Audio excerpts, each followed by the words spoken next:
জামাই ষষ্ঠী তো অনেক আগেই চলে গেছে, কিন্তু আমাদের রানাঘাটে এখানে এখনও জামাই ষষ্ঠী মেলা হচ্ছে। তো আজকে ভাইপো আর দাদাকে নিয়ে বৌদিকে নিয়ে চলে গেলাম মেলা ঘুরতে। ভাইপো তো মেলার নাম শুনে হয়ে গেছে, বাবা চলো। কোথায়? মেলা। বাবা চলো মেলা। তো আমরা সবাই মিলে চলে গেছিলাম মেলা ঘুরতে। বেশ অনেক দোকানপাট বসেছিল, নাগরদোলা, আমরা অনেক জিনিস কেনাকাটা করলাম। দেখো তোমরা কি সুন্দর সুন্দর, আমাদের তো ক্লিপ আর সাজের জিনিস দেখলে ওখানেই দাঁড়িয়ে পড়ি। বাড়ির জন্য কিছু কাপ কিনলাম, অনেক কিছু জিনিস কিনেছি। তারপর আমার দাদার হাত ধরে আমার ভাইপো বলে, বাবা চলো বন্দুক। তো দেখো ওরা দুজন খুব এনজয় করছে। আর এই গেমটাকে কি বলে তোমরা আমাকে কমেন্টে জানিও তো, আমি ঠিক জানি না এই খেলাটাকে কি বলে। তো তারপর চলে গেলাম আমার ভাইপোর জন্য কিছু খেলনা কিনতে।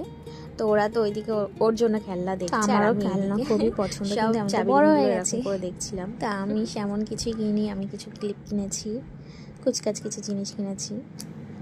তো অনেক কিছু দেখার পর আমরা চলে গেলাম ফুচকা খেতে। ফুচকা ঘুগনি খেয়ে আমরা বাড়ির জন্য কিছু জিনিস খাবার নিলাম। মায়ের জন্য, মা তো যায়নি, তো মায়ের জন্য জিলাপি নিয়েছিলাম আর বাদাম নিয়ে আমরা বাড়ি চলে এসেছিলাম তাড়াতাড়ি, কারণ মা বাড়িতে একাই ছিল। ও হ্যাঁ, আমার বৌদির বোন গেছিলো বুলটি, ওকে আমরা বাড়িতে ড্রপ করে দিয়ে আমরা তিনজন মিলে বাড়ি চলে এসেছিলাম। আর আমার ভাইপো তো খুবই খুশি রিমোট কন্ট্রোল হেলিকপ্টারটা পেয়ে। যাই হোক, তোমরা চাইলে ঘুরে আসতে পারো মেলা থেকে, খুবই সুন্দর মেলা হচ্ছে, সমস্ত জিনিস ওখানে ভীষণ সুন্দর। Okay bye.